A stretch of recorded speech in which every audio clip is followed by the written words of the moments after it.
موسم آتش فشان عقلم از داغ جنون، با اشارات نگاهت مشتعل سازی عیون.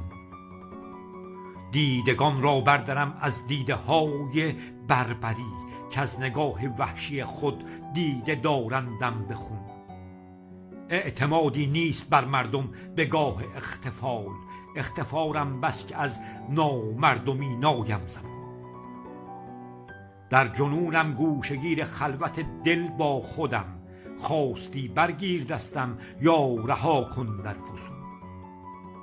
با فسونت در فسانه مردمم بی مردمان، میرهد از قاضیان دیدگان چند و چون. گر کسی خواهد به غفران ره به سوداها برد، هیچ باید باشدش قضات چشمان زبون. در جنونم غرق خون دیده از مردم رهم، تا نگردانم سر و جان و دلم را در حصون. بی نگاه مردمان عیب ساز بی عبر، می توان در هر جنون از حصن ها گشتم برون.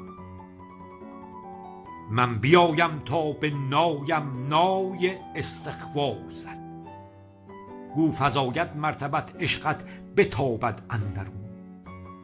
وا بنه اوضاع حال قاضیان چشم ها، تا که بر طالب دهی اندیشه عشقت فزون.